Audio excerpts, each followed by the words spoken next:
Guys, welcome back to my new blog. তো thumbnail দেখে তোমরা বুঝেই গেছো আমরা কোথায় যাচ্ছি। তো আমরা সামার ভ্যাকেশন কাটাতে যাচ্ছি বাসায়। তো এখানে তো সামার ভ্যাকেশন স্টার্ট হয় এক সপ্তাহ পর থেকে। তো বর পুরো ডিউটি কমপ্লিট করে এখন বাসায় যাওয়ার জন্য রওনা দিচ্ছি। খুব একটা শুভ দিন, রথযাত্রা। তো রথযাত্রা মানে বৃষ্টি তো থাকবেই। তো সকাল থেকে একটু একটু বৃষ্টি হয়েই সেরেছে।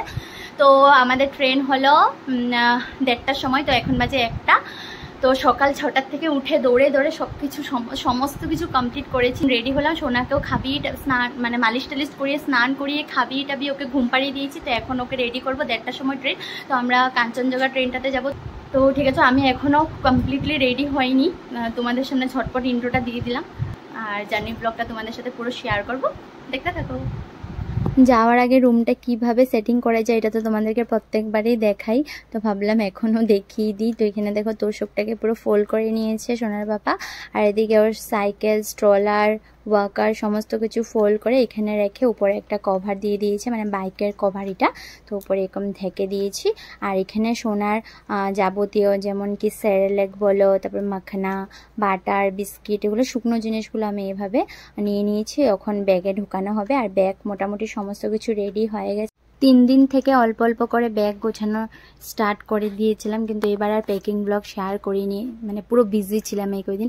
আর আমরা সকাল 8টার সময় ট্রেনে যাই, 1:30টার সময় আমরা কিন্তু সোনাকে পুরো রুটিনটা কমপ্লিট করি। সোনাকে সকালে উঠানোর পর ওকে ব্রেকফাস্ট করিয়ে, তারপর কিছুক্ষণ পর মালিশ করিয়ে স্নান করিয়ে খাবিয়ে এখন টিভি চালিয়ে দিয়েছি। সোনার সব কিছু কমপ্লিট করে নেওয়ার পর আমি কি রান্না করেছি দেখে নাও। আর আমি কিন্তু সকাল 6টার সময় উঠে ঠাকুর দিয়ে দিয়েছিলাম, সেটা আর শেয়ার করা হয়নি। তো এখানে রান্না করেছি সোনার জন্য পনিরের তরকারি, আমাদের জন্য মুগ ডাল, আলু সিদ্ধ, আর পেকিং লাঞ্চের জন্য ভাত আর পনিরের তরকারি। আমাদেরটা একটু রিচ আর সোনার জন্য একটু লাইট। তো সমস্ত কিছু পেকিং করে নিয়েছি। আমি এখন ভয়েসটা দিচ্ছি, বাইরে প্রচুর বৃষ্টি হচ্ছে, তো আওয়াজটা তোমরা একটু ম্যানেজ করে নিও, ঠিক আছে। তারপর এদিকে দেখো আলনা টালনা ভালো করে ঢেকে দিয়েছি, গ্যাস টেস মুছে গ্যাসটা একটা পেপার দিয়ে ঢেকে দিয়েছি, বাসন স্ট্যান্ডটাও পর্দা দিয়ে ঢেকে দিয়েছি সুন্দর। এই যে আমরা রেডি হয়ে পড়লাম। তো সোনাকে ঘুম থেকে উঠিয়ে রেডি করেছি না, ওর কাঁচা ঘুমটা ভেঙে গেছে, ওর একটু কান্না করছে, কেন এই সময় একটু ঘুমায়। আর আজকেও জার্নি করবে, কিন্তু অটোতে ওঠার সাথে সাথে ওর ঘুমটুম চলে যাবে, খুশি হয়ে যাবে। আর এই দেখো সোনার নিউ ক্যাব, সোনার পাপা কালকে এনেছে। তো অটো এসে পড়েছে, আমরা স্টেশন অবধি যাবো, তারপরে 1:30টার সময় ট্রেন আছে, আর 15 মিনিটে আছে। তো উড়ু দুরু করে বের হবো। সত্যি গাইস, কিভাবে যে কাজগুলো করি না, মানে তোমাদেরকে বলে বোঝাতে পারবো না। যে বাইক ঢুকানো হয়ে গেছে, লাইটের কানেকশন অফ হবে, জানলা দরজা সবকিছু, এমনকি গ্যাস টেস সিলিন্ডার টিলিন্ডার সবকিছু ঠিকঠাক করে দিয়েছি। বাইরে কিন্তু রোদুর দিয়ে দিয়েছে। তো ঠাকুরও আমাদের সাথে আছে। তো ঠিক আছে, চলো তোমরা সাথে থাকো আর জার্নিটাকে এনজয় করো। এই যে আমার কাছে একটা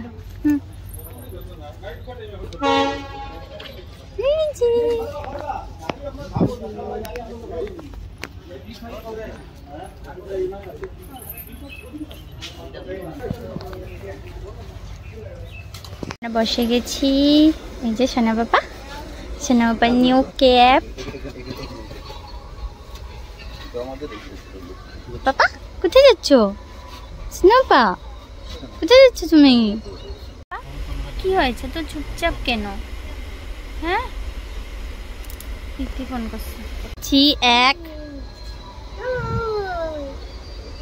বাইরে কিন্তু প্রচন্ড রৌদ্র দিয়ে দিয়েছে। তো যাই হোক, রৌদ্র থাকলেই ভালো।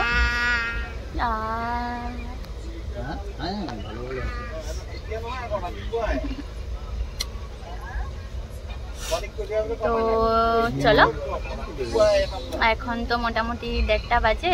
তো দেখি আস্তে আস্তে যতটুকু পারবো শেয়ার করবো। কেন জার্নির পুরো মানে বেশি ব্লগ করতে ইচ্ছা করে না, কেন শরীরে এনার্জি তো একটুকু থাকেই না। যতটুকু পারবো শেয়ার করার চেষ্টা করবো। এখন তো তোমাদের বিবিয়াংশনও অনেকটা বুঝতে শিখে গেছে। দেখি এবারে জার্নিটা ওর জন্য কতটুকু হ্যাপি হয়। দেখছো তো ক্যামেরাতে দেখে দেখে কি করছে, বুঝো।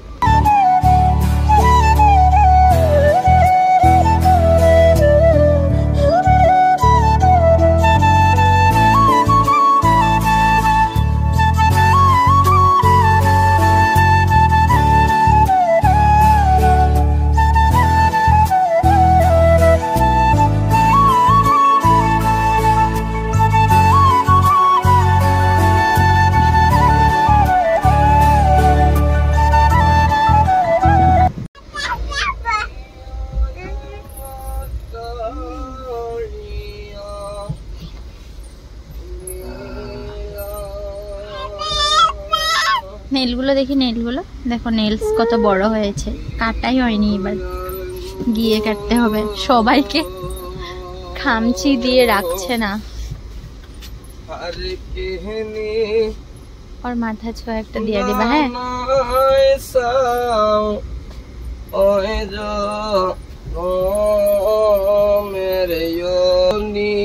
পাপা দিয়ে দাও।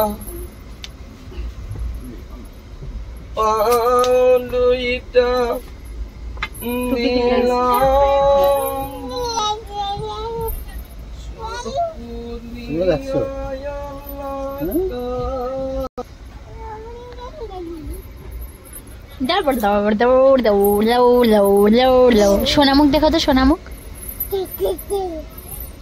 আর টাটা করে দাও, টাটা করে দাও তো, টাটা করে দাও না, টাটা। খাবে তুমি? আমাকে দাও, আমাকে দাও, আমাকে দাও। সোনা বাবা ঘুমিয়ে গেছে।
এই যে এখন আমরা লামডিং স্টেশনে নেমে পড়লাম। লামডিং স্টেশনে নামার টাইমটা ছিল 6:30, কিন্তু 6টার সময় ঢুকিয়ে দিয়েছে পুরো অ্যাডভান্স। তারপর সোনার চুলটা আমি একটু ভালো করে বেঁধে দিচ্ছিলাম। দেখো গাই, সোনা বাবা ব্যাগ পাহারা দিচ্ছে, কিভাবে ব্যাগগুলোকে ধরে বসেছে দেখো। বাবারি বাবারি, পাপা উঠে না কিন্তু, ভয় আসবে, ভয় আসবে।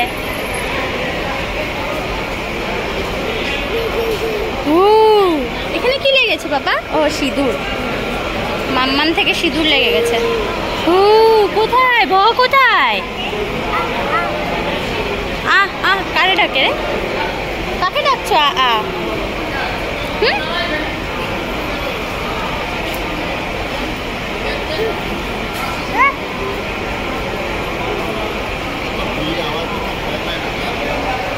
দেখো এত ভিড়ে, এত কাঁই কিচির, এত লাউডলি মানে সাউন্ড হচ্ছে, কিন্তু ও কোনো ভয় ডর নেই, ও উল্টা আমাদেরকে ভয় খাওয়াচ্ছে। ও ব্রেভ, ব্রেভ বয়। তুমি কিন্তু হাত রাখো সাইডে। একটা সুন্দর ঘুম হয়ে গেছে সোনার। গাইস আমরা লামডিং পৌঁছে গেছি। তো লামডিংয়ে পৌঁছার টাইমটা ছিল 6:30, কিন্তু অ্যাডভান্স লামডিং স্টেশনে পৌঁছে দিয়েছি। তো আমাদের নেক্সট ট্রেন আছে 7টার সময়। তো কামরূপটা মোটামুটি কারেক্ট টাইমে আছে, মানে লেট নেই। তো যদি পুরো 7টার সময় কামরূপটা চলে আসে তাহলে বেশি দেরি ওয়েট করতে হবে না, আর জার্নিটা খুব সুন্দরভাবে হবে। তো সোনা পাপা, সত্যি সোনা পাপা এত গুড হ্যাবিট, মানে ওর ঘুরতে যাওয়ার সময় এখনও অবধি আমরা কোনো কষ্ট পাইনি, ও কোনো দিক থেকে আমাদেরকে কষ্ট দেয় না। ও তো 3 মাস থেকে জার্নি করছে, কিন্তু আজকে দেখো ওর 14 মাস চলছে, কিন্তু এখনও অনেকটা বুঝতে শিখে গেছে। এখনও বাচ্চারা বুঝতে শিখে যাওয়ার পর কিন্তু অনেক দিকদারি করে, কিন্তু সোনা বাবা কোনো দিক থেকে কোনো দিকদারি করেনি। দেখো সুন্দর ওর পাপার সাথে বসে বসে খেলছে। তো খালি ফিট করার জন্য একটু মিডিলে প্রবলেম করেছিল, এটা সব বাচ্চারাই করবে, কেন একটু ফিট করতে ওরা চায়। তো আমিও সুযোগ বুঝে ওকে ফিট করিয়ে দিয়েছি।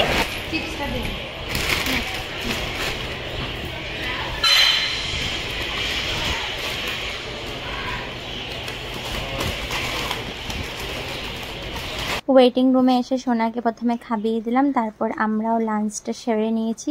সত্যি পনিরের তরকারিটা খুব টেস্ট হয়েছিল। খেয়ে দিয়ে নিয়েছি, এখন সোনা ডাইপারটা চেঞ্জ করা হবে। আমার লক্ষ্মী সোনা এটা। কিন্তু আজকে মানে ও যে একটু মানে এরকম তো খাওয়া হয় না, চিপস একদমই দিই না বাড়িতে, কিন্তু আজকে জার্নিতে একটু চিপস খেয়েছি, মানে একটু মানে কি ওদের জন্য এতটুকু অংশ অনেকটা বেশি চিপস টিপস এগুলো, তো এটা খেয়ে না ওর পেট ভরে গেছে, তার জন্য কিছুই খেতে চাইনি ও। মানে 2-3 চামচ খেয়েছে, আমি আর ফোর্স করিনি, কেন জার্নির সময় তো ফোর্স না করাটাই ভালো। ফোর্স করিনি, যেটুকু খেতে যাচ্ছে অতটুকু খাইয়ে দিয়েছে, আর জলটা বারবার খাওয়াচ্ছি, জলটা খাওয়ালে ভালো। গরমটাও তখন ডাইপারটা চেঞ্জ করে দেবে ওর পাপা। তো 7:45 বেজেই গেছে, তো আর 15 মিনিটের মধ্যে আমাদের ট্রেনটাও এসে পড়বে। এখন বোঝা যাচ্ছে না মানে কোন প্ল্যাটফর্মটাতে আসবে। যদি এইটাতে এসে পড়ে তাহলে তো ভালো, না হলে আবার সিঁড়ি দিয়ে উঠে আবার যেতে হবে এতগুলো লাগেজ নিয়ে। ঠিক আছে, চলো একবারে ট্রেনে উঠে তোমাদের সাথে কথা হচ্ছে। এদিকে দেখো সোনা পুরো টেবিলটার মধ্যে চারিদিকে ঘোরাঘুরি চেষ্টা করছে, আর এইদিকে সোনা একটা গিফট পেয়ে গেল, ওয়ারএসএল, এই যে অ্যাপেলের ওয়ারএসএল গিফট পেয়ে গেছে।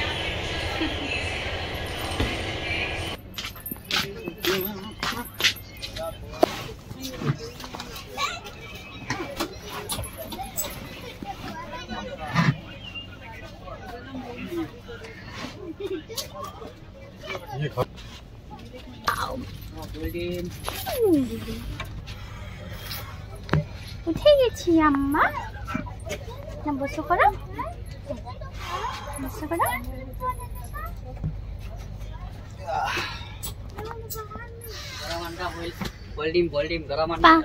শোন না, এই যে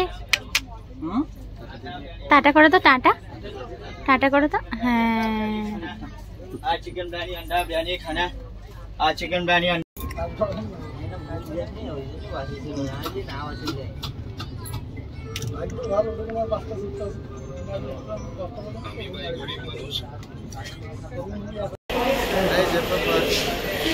হ্যালো গাইস, গুড মর্নিং। তো এখন বাজে ভোরবেলার 3:30, তো এখন আমরা পৌঁছে গেছি তিনসুকিয়া। তো এখান থেকে আমরা এখন কীভাবে যাই দেখি।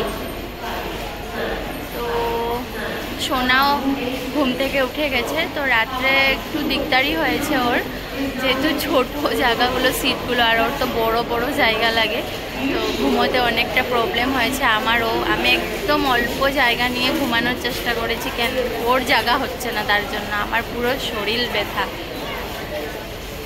যখন মানে নামার সাথে সাথে ওরও ঘুম ভেঙে গেছে। তো ওইখান থেকে এখন আমরা সুপারেই যেতে পারি, দেখি বাইরে সুপার থাকলে তো চলে যাব।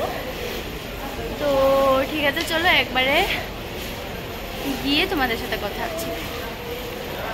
পাপা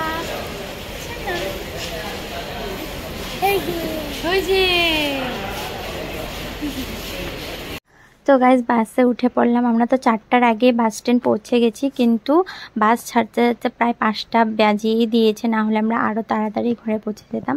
তো একটা জিনিস ভাবছি, সোনা দেখো কত ছোট বয়সে কত দূরের থেকে কত লং জার্নি, পুরো 18 ঘন্টার জার্নিও করেছে। ওর জন্য খারাপ লাগছে, মানে ও যে এত কষ্ট করে নিজের হোম টাউনে এসেছে, এখানেও এসে যখন সবার থেকে আদরটা পাবে তখনই ভালো লাগবে আমার। তো ঘরে এসে পৌঁছে গেছিলাম আমরা 7টার সময়, কিন্তু তারপর আমি আর কোনো ব্লগ করতে পারিনি, এনার্জি ছিল না। তারপরে একটু ঘুমিয়ে উঠে 9টার সময় সোনাকে ব্রেকফাস্ট করিয়ে দিয়ে আমিও ব্রেকফাস্ট করেছি। তারপর সোনার ওয়ার্ড্রোবটা দেখছিলাম একটু পরিষ্কার করব বলে, কিন্তু দেখে আমার মাথা খারাপ হয়ে গেছে। ইঁদুরে কি করেছে আমার একদম নতুন নাইটি, দেখো আমি মাত্র 2-3 বার পরেছি, এত ভালো নাইটি, সোনার কাঁথা সমস্ত কিছু কেটে কুটে কি করেছে দেখো, কত নোংরা করে রেখেছে। তারপর আমি ওয়ার্ড্রোবটা এখন সব কিছু পরিষ্কার করব, আর সোনাকে স্নানও করিয়ে দিয়েছি। তো না পারতে আমার ওকে বাঁধতে লাগছে, মানে কেউ নেই আর কি কোলে নেওয়ার জন্য, তার জন্য আমি ওকে বেঁধে কাজটা করছি। তারপর আমি দেখো আমার পুরো ড্রেসিং আয়নাটা পুরো ভালো করে ড্রেসিং টেবিলটা মুছছি। কেন বলো তো, নোংরা দেখেও নিজেও সহ্য করতে পারি না, প্লাস রাখতেও পারি না, সবসময় পরিষ্কার করে রাখি। একা থাকলেও সবসময় কোনখানে কি পরিষ্কার করে রাখা যায় এগুলোই ভাবি, তো এরকম লেট্রা দেখে তো আমি থাকতেই পারবো না। চারিদিকে দেখো সমস্ত জিনিস ছড়িয়ে ছিটিয়ে আছে। তো ঘরটা আগে ঝেড়েছি, তারপর আলনা বিছানা সমস্ত কিছু মুছেছি, কেন সোনা যেখানে হাত দিচ্ছে ওখানে ধুলা, তো এটা হাত দিয়ে মুখে ঢুকাবে, আবার মুখে ইনফেকশন হয়ে যাবে। তো তারপর কাপড়ও বের হয়েছে, এগুলো ধোবো। আর এই ওয়ার্ড্রোবটা কিন্তু তোমাদের সাথে আমি শেয়ার করেছিলাম, সোনার যখন 3 মাস বয়স ছিল তখন আমার বাপের বাড়ির থেকে আমার বাবু পাঠিয়েছিল আমার ভাইকে দিয়ে। বাপের বাড়ির জিনিস যতই ছোট হোক কিন্তু একটা মেয়ের জন্য কিন্তু খুব শখের জিনিস হয়, তার মধ্যে আমার বাচ্চার জন্য। তো এটা এরকম দেখেন আমার খুব খারাপ লাগছিল। হে গাইস, সমস্ত কিছু পরিষ্কার করে টোরে এইমাত্র স্নান করে আসলাম। ভেবেছিলাম যে এসে একটু স্নান টান করে রেস্ট করব, কিন্তু ওটা আর হয়নি। মানে এত অবস্থা খারাপ ছিল সোনার ওয়ার্ড্রোবটার, মানে কি বলবো, মানে মানে এরকম কিছু বাদ নেই যে কাটেনি, সমস্ত কিছু কেটে রেখেছে। আর নোংরা দেখে কি পরিষ্কার না করে থাকা যায় বলো? আর আমি সববার এসে সোনার জিনিসগুলো আগে পুরো ঝাড়াঝুড়ি করে রৌদ্র দিয়ে তারপর আমি ওর মানে এখনের যে মানে নতুন কাপড়গুলো রাখি আর কি। কেন আমি যদি এখন না জেনে এগুলো রেখে দিতাম তাহলে সোনার শরীরে ভাবো কীরকম ইনফেকশন হয়ে যেত। তো সমস্ত কিছু ধুয়ে টুয়ে একবারে ঘর টোর ঝেড়ে টেড়ে ফ্লোর টোর মুছে ভালো করে ক্লিন করে নিয়েছি। বাইরে পুরো বৃষ্টি বৃষ্টি ভাব, কিন্তু কিছু করার নেই, তো কাহিল লাগছে এখন। তো চলো, ভাবিনি যে এসে এইভাবে ব্লগটা এন্ড করব। তো ঠিক আছে, চলো ফিরে আসছি আরেকটা সুন্দর ব্লগ নিয়ে। পুরো টায়ার্ড হয়ে গেছি এখন, আর কিছু শেয়ার করার মতন এনার্জি নেই। দেখি কালকের থেকে আবার ব্লগ শুরু করব। আই হোপ তোমাদের ভালো লেগেছে এই ব্লগটা। যদি ভালো লাগে থাকে লাইক শেয়ার কমেন্ট অ্যান্ড সাবস্ক্রাইবটা করে দিও। ফিরে আসছি খুব তাড়াতাড়ি আরেকটা সুন্দর ব্লগ নিয়ে। চলো বাই।